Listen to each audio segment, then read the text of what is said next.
Buenas noches. Se adentran en un territorio donde la lógica se desvanece y los ecos de lo imposible resuenan en el silencio. Soy el cronista de lo inexplicable, y mi labor es documentar los casos que yacen en las fronteras de nuestra comprensión. No busco convencer, sino presentar los hechos tal como fueron confiados.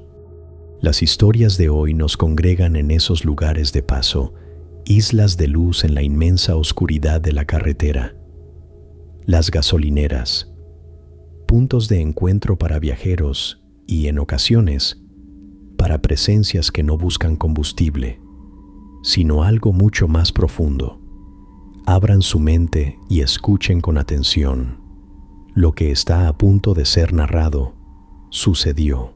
Este testimonio nos llega desde una zona rural de Hidalgo, México. Nos fue remitido por un hombre llamado Ismael, quien trabajó durante casi 5 años como despachador nocturno en una solitaria gasolinera en la carretera que conecta dos pueblos pequeños, un tramo conocido por su densa neblina y su inquietante silencio. Ismael insiste en que lo que vivió no fue producto de la soledad ni del cansancio, sino una realidad tan tangible como el frío del acero. Mi trabajo era simple, monótono: llenar tanques, limpiar parabrisas, cobrar. La mayor parte de la noche transcurría en un silencio casi absoluto, roto únicamente por el zumbido del refrigerador de bebidas y el ocasional motor de un camión de carga. Me había acostumbrado a la soledad, incluso la apreciaba. Me permitía leer, escuchar la radio, perderme en mis pensamientos. La gasolinera era un pequeño oasis de luz fluorescente rodeado por un océano de oscuridad. Tenía 2 bombas de cada lado, una pequeña tienda de conveniencia y los baños. Eso era todo. El pueblo más cercano estaba a 20 kilómetros. Los primeros meses fueron tranquilos. Aprendí a conocer a los clientes habituales, los transportistas con sus rostros cansados, los pocos granjeros que salían de madrugada, algún viajero perdido. Conocía el sonido de sus motores antes de que aparecieran por la curva, pero después de 1 año comencé a notarlo. Aparecía únicamente en las noches de neblina espesa, cuando la visibilidad se reducía a unos pocos metros y el mundo parecía encogerse hasta los límites de la luz de la estación. Era un automóvil antiguo, un Ford Galaxy de los años 60, de un color oscuro que bajo la luz amarillenta de los postes parecía negro o un verde tan profundo como un lago nocturno. Su pintura, sin embargo, estaba impecable, sin una mota de polvo, sin un rasguño, lo cual era extraño considerando los caminos de la zona. La primera vez que lo vi, se deslizó fuera de la niebla con un silencio antinatural. No escuché su motor hasta que estuvo prácticamente al lado de la bomba más alejada. Se detuvo con una precisión milimétrica. Esperé a que el conductor bajara, pero no lo hizo. Las ventanillas estaban subidas y teñidas de un oscuro que impedía ver el interior. Tras 1 minuto de espera, salí de mi cabina y me acerqué. «Buenas noches, ¿le sirvo?», pregunté, mi voz sonando extraña en el aire húmedo. No hubo respuesta verbal, solo un leve golpeteo en el cristal del conductor, 2 toques secos. Luego, la ventanilla se bajó apenas unos centímetros, lo suficiente para que una mano saliera. Era una mano delgada, pálida, con guante de cuero negro. Sostenía un fajo de billetes, la cantidad exacta para llenar el tanque. «Lleno, por favor», dijo una voz desde adentro. Era una voz neutra, sin inflexiones, casi metálica. Tomé el dinero y procedí. El olor que emanaba del interior del coche era peculiar. No era el aroma a tabaco o a ambientador barato. Olía a tierra húmeda, a sótano, a algo antiguo y encerrado. Un escalofrío me recorrió la espalda, pero lo atribuí al frío de la noche. Llené el tanque, colgué la manguera y el coche arrancó. Se perdió en la neblina con la misma quietud fantasmal con la que había llegado. No le di mayor importancia, pero 2 semanas después, en otra noche de niebla, el Galaxy regresó. Misma bomba, mismo silencio, misma mano enguantada con el dinero exacto, el mismo olor a tierra y a tiempo. Esta vez, mientras el tanque se llenaba, decidí mirar las cámaras de seguridad. La pantalla que mostraba esa bomba tenía estática, una interferencia extraña que solo aparecía cuando ese coche estaba allí. En las otras pantallas, la imagen era nítida. A partir de entonces, sus visitas se hicieron un patrón predecible. Solo aparecía con la niebla, siempre de madrugada, entre las 2 y las 4. Siempre pagaba en efectivo, la cantidad justa. Nunca veía al conductor. La cámara siempre fallaba. Y siempre, ese olor. Empecé a obsesionarme. ¿Quién era? ¿Por qué esa rutina tan extraña? Mis compañeros del turno de día se burlaban de mí. Decían que eran cuentos del velador, que la soledad me estaba afectando. Pero yo sabía lo que veía. La sensación de irrealidad que acompañaba a ese coche era demasiado potente para ser una invención. Una noche, la neblina era tan densa que parecía una pared blanca. Escuché el zumbido familiar y vi las luces del Galaxy materializarse. Se detuvo en su lugar de siempre. La rutina comenzó. Pero esa noche, algo era diferente. La sensación de opresión era más fuerte, el frío más penetrante. Cuando tomé los billetes, sentí que la mano enguantada estaba helada, de un frío que no era natural. Mi curiosidad, o quizás un miedo que se disfrazaba de valentía, me venció. Mientras la bomba trabajaba, caminé lentamente hacia la ventanilla del conductor. Fingí revisar algo en el surtidor para tener una excusa. El olor a tierra era abrumador, casi nauseabundo. Me incliné un poco, intentando atisbar por la estrecha abertura de la ventanilla. El interior estaba sumido en una oscuridad casi total, pero mis ojos se acostumbraron lo suficiente para distinguir una silueta en el asiento del conductor. No era una persona, no como las conocemos. Era una figura alta, encorvada, vestida con un traje oscuro y raído. Pero su cabeza no era humana. Estaba cubierta por lo que parecía ser una máscara de gas antigua, de esas de la época de la guerra, con 2 grandes visores circulares y una trompa que apuntaba hacia abajo. Pero no era una máscara, porque los visores no reflejaban la luz. Eran 2 pozos de oscuridad absoluta. Y la figura se movió. Giró su cabeza lentamente hacia mí. No podía ver ojos, pero sentí su mirada. Una mirada que me atravesó, que me vació, que pareció succionar todo el calor de mi cuerpo. Me quedé paralizado, sin poder gritar, sin poder moverme. El sonido de la bomba al detenerse me sacó del trance. La mano enguantada se retiró. La ventanilla subió con un suave silbido.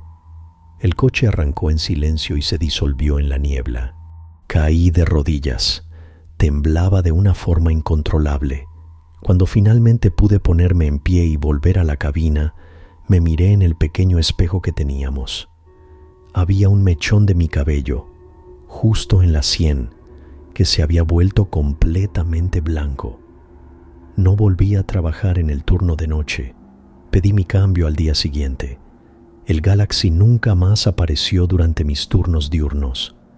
No sé si sigue visitando la estación en las noches de niebla. Le conté la historia a mi reemplazo, un chico joven y escéptico. No sé si me creyó. A veces, cuando el clima se pone húmedo y frío, todavía siento ese olor a tierra mojada y a tiempo estancado. y en mis pesadillas veo dos círculos de oscuridad absoluta mirándome desde el interior de un coche silencioso, recordándome que hay viajeros en la noche que no buscan llegar a ningún destino conocido. El testimonio de Ismael nos recuerda que las carreteras son venas que conectan nuestro mundo conocido, pero en las largas horas de la madrugada no podemos saber qué es exactamente lo que fluye por ellas. Los transportistas, esos nómadas modernos, son quienes más historias acumulan. La siguiente crónica me fue confiada hace años por un viejo amigo de mi padre, un transportista que recorrió la Sierra Madre Occidental durante más de 30 años.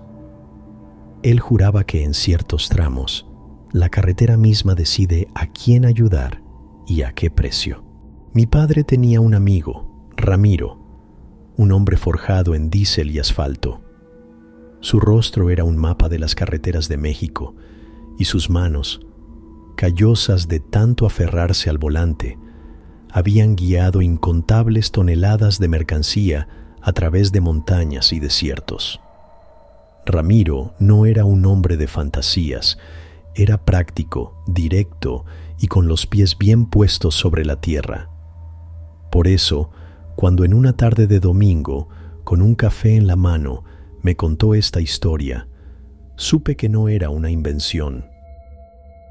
Hay lugares en la carretera que no están en los mapas, cronista, me dijo con su voz grave y rasposa. Lugares que solo aparecen cuando más los necesitas o cuando la carretera cree que los mereces. La historia de Ramiro se centraba en un tramo particularmente infame de la carretera que atraviesa la sierra.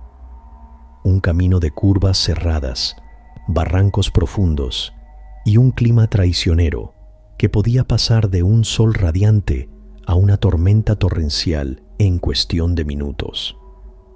Los accidentes allí eran frecuentes y la ayuda a menudo tardaba horas en llegar. Era en ese tramo donde, según él, existía la estación de la última oportunidad. La primera vez que la vio, llevaba casi 20 horas manejando sin parar. Una entrega urgente a Chihuahua lo tenía con los nervios de punta y el cansancio calándole los huesos. Una lluvia helada había convertido el asfalto en un espejo negro y resbaladizo. El indicador de combustible de su tráiler parpadeaba en rojo desde hacía varios kilómetros y la próxima gasolinera, según sus cálculos, estaba a más de 50 kilómetros. Estaba en serios problemas. Fue entonces cuando, al salir de una curva cerrada, la vio. A un lado de la carretera había una pequeña gasolinera. No era moderna. Parecía sacada de una película de los años 50. Tenía una sola bomba de gasolina, de esas redondas con un globo de cristal en la parte superior. El edificio era pequeño, de ladrillo rojo, con un letrero de neón que parpadeaba débilmente gas en letras rojas. Ramiro no lo pensó dos veces. La desesperación era más fuerte que cualquier extrañeza. Se orilló y detuvo el pesado camión. Del pequeño edificio salió un hombre. Era mayor, vestido con un overol blanco impecable y una gorra. Se movía con una calma parsimoniosa. No dijo una palabra, simplemente se acercó a la bomba y esperó. «Lleno, maestro», le gritó Ramiro desde la cabina, aliviado. El hombre asintió. Mientras llenaba el tanque, Ramiro notó más detalles. No había otros coches. No había ruido, salvo el de la lluvia y el motor de su camión. El aire olía a ozono y a pino mojado, pero también a algo más, un aroma dulce y ligeramente especiado, como a pan recién horneado. Le pareció extraño, pero el cansancio era un velo que suavizaba los bordes de la realidad. Cuando el tanque estuvo lleno, el hombre se acercó a la ventanilla. Su rostro estaba en la sombra, bajo el ala de la gorra, y Ramiro no pudo distinguir sus facciones. Solo vio una sonrisa amable. Le extendió una mano para cobrar. Ramiro le pagó. y el hombre le dio el cambio exacto. «Hay café caliente adentro por si gusta», dijo el hombre. Su voz era suave, casi un susurro, y estofado. Es cortesía de la casa para los viajeros de la noche. Ramiro estaba tentado. El aroma que salía de la pequeña tienda era increíblemente acogedor, pero la urgencia de la entrega lo presionaba. «Se lo agradezco mucho, jefe, pero tengo que seguir. Voy con prisa», respondió. El hombre pareció entristecerse un poco. «Como guste. Buen viaje entonces», dijo, y retrocedió hacia la sombra del tejado. Ramiro arrancó y volvió a la carretera. Se sentía renovado, extrañamente lúcido. Atribuyó la sensación al alivio de haber encontrado combustible. Unos kilómetros más adelante, miró por el retrovisor para ver por última vez la pequeña estación. No había nada, solo la carretera vacía y la lluvia cayendo sobre los pinos.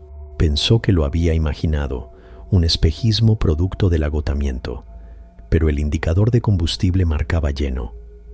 Con los años, escuchó historias de otros transportistas, relatos susurrados en las paradas de camiones sobre una gasolinera fantasma en la sierra. Todos coincidían. Aparecía en momentos de necesidad extrema. El personal era silencioso y amable, y siempre ofrecían comida o descanso. Pero también había una advertencia, una regla no escrita que todos los veteranos conocían. Nunca aceptes nada más que combustible. A partir de ese día, el gato cambió. Se volvió distraído, melancólico. A menudo se perdía en mitad de una conversación, con la mirada fija en un punto invisible. Decía que a veces, por el rabillo del ojo, veía al amable hombre del overol sonriéndole desde la otra punta de un comedor o en el reflejo de un escaparate. Un mes después, el gato se salió de la carretera en esa misma sierra. No hubo sobrevivientes. La última vez que Ramiro vio la estación fue durante una de las peores tormentas eléctricas que recordaba. Un rayo había dañado el sistema eléctrico de su camión y se había quedado varado en completa oscuridad, con la lluvia golpeando el metal como miles de martillos. Y entonces las luces rojas de gas aparecieron a lo lejos. Se orilló y esperó. El hombre del overol salió y, como siempre, no dijo nada. Se quedó parado bajo la lluvia, mirándolo. Ramiro sabía lo que le estaba ofreciendo: refugio, calor, descanso. La tentación fue inmensa. Quedarse ahí, en la seguridad de esa pequeña estación, hasta que pasara la tormenta. Pero la historia del gato resonaba en su cabeza. «Solo combustible», gritó por encima del estruendo del aguacero. El hombre no se movió, no sonrió, solo se quedó allí, inmóvil. Ramiro sintió un miedo profundo y helado. Se dio cuenta de que no estaba ofreciendo ayuda, estaba cobrando una deuda. La carretera te da una oportunidad, pero siempre pide algo a cambio. El combustible es el pago mínimo. Aceptar más es firmar un contrato que no entiendes. Ramiro cerró los ojos y empezó a rezar. No sabe cuánto tiempo pasó. Cuando los abrió, la tormenta había amainado un poco. La estación ya no estaba. El sistema eléctrico de su camión, inexplicablemente, volvió a funcionar. Arrancó el motor y no miró atrás. Nunca más volvió a tomar esa ruta de noche. La carretera cuida a los suyos, concluyó Ramiro, apurando su café. Pero tienes que saber leer las señales y nunca, nunca aceptes la hospitalidad de los muertos. Hay lugares que, incluso después de ser abandonados, retienen una memoria. Las ruinas de una construcción pueden contar una historia más oscura que cualquier testimonio hablado. En las afueras de un pequeño municipio en San Luis Potosí yacen los restos de una gasolinera. Los locales no hablan de ella, Pero al indagar en archivos y en la memoria de los más ancianos, hemos reconstruido una perturbadora leyenda local. La investigación sobre ciertos fenómenos a menudo comienza con un lugar, un punto geográfico que parece actuar como un imán para lo inexplicable. Tal es el caso de la gasolinera La Encrucijada, o lo que queda de ella, en un desvío de la carretera federal a las afueras de Cerritos, en San Luis Potosí. Hoy es solo un esqueleto de concreto y acero oxidado, devorado por la maleza. Pero durante décadas fue el epicentro de una de las leyendas locales más siniestras, la del hombre de aceite. Para entender la leyenda, debemos retroceder a 1974. La gasolinera era propiedad de un hombre llamado Evaristo, un mecánico talentoso pero de carácter agrio y solitario. Evaristo vivía y respiraba por su negocio. Pasaba más tiempo en el foso de servicio, cubierto de grasa y aceite, que en su propia casa. La gente decía que hablaba más con los motores que con las personas. Una noche de tormenta ocurrió la tragedia. Un periódico local de la época lo reporta en una breve nota en la sección de sucesos. Evaristo estaba trabajando hasta tarde en el foso, reparando la transmisión de un autobús. Se cree que un gato de hidráulico falló. El pesado vehículo cayó, aplastándolo en el estrecho foso. Cuando lo encontraron a la mañana siguiente, era una escena dantesca. El cuerpo de Evaristo estaba irreconocible, fusionado con la tierra, la grasa y el aceite derramado. La gasolinera cerró. La familia, devastada, la vendió a bajo precio. Los nuevos dueños intentaron reabrirla, pero los problemas comenzaron casi de inmediato. Los testimonios de la época, recabados de antiguos empleados y vecinos, son consistentes. Herramientas que desaparecían para luego ser encontradas en lugares imposibles, perfectamente ordenadas. Motores que se encendían solos en mitad de la noche. Y sobre todo, las manchas de aceite espeso y negro que aparecían en el suelo de la tienda, en las paredes de los baños, formando patrones extraños que algunos describían como huellas de manos o rostros deformes. Se limpiaban, pero al día siguiente estaban allí de nuevo. El aire se cargaba a menudo con un intenso olor a aceite quemado y a metal caliente, incluso cuando no había ningún coche cerca. La leyenda del hombre de aceite nació en ese caldo de cultivo. Los primeros en hablar de él fueron un grupo de adolescentes que, en un acto de valentía juvenil, entraron una noche. Su testimonio, aunque exagerado por el pánico, sentó las bases del mito. Hablaron de una figura oscura y amorfa que vieron moverse en la penumbra del foso de servicio. No tenía forma humana definida.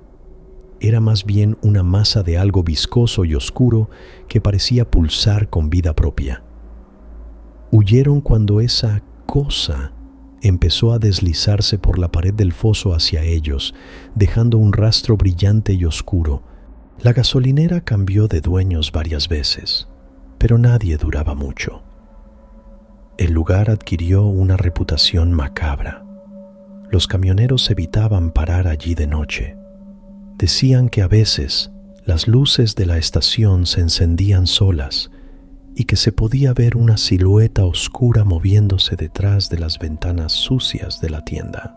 Un relato particularmente escalofriante data de finales de los años 80. Una familia que viajaba a Matehuala tuvo una avería justo frente a la gasolinera, ya abandonada. El padre, un hombre llamado Arturo, decidió acercarse a ver si encontraba algo que le sirviera para una reparación de emergencia. Dejó a su esposa e hijos en el coche. Según contó su esposa después, Arturo tardaba demasiado. Preocupada, lo llamó a gritos, pero no hubo respuesta. Cuando estaba a punto de ir a buscarlo, lo vio salir de la tienda. Caminaba de forma extraña, arrastrando los pies.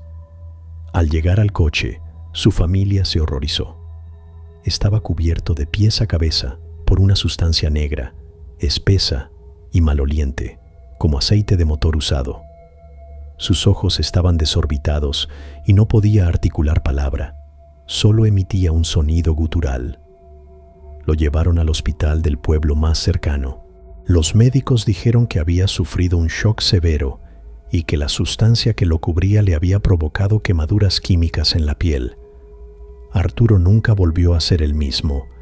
Pasó el resto de su vida con un miedo patológico a la oscuridad y a los lugares cerrados.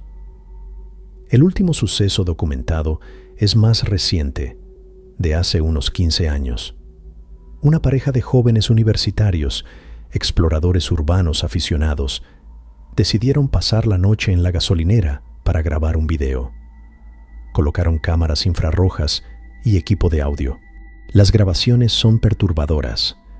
Durante las primeras horas, solo se escuchan los sonidos del viento y los animales.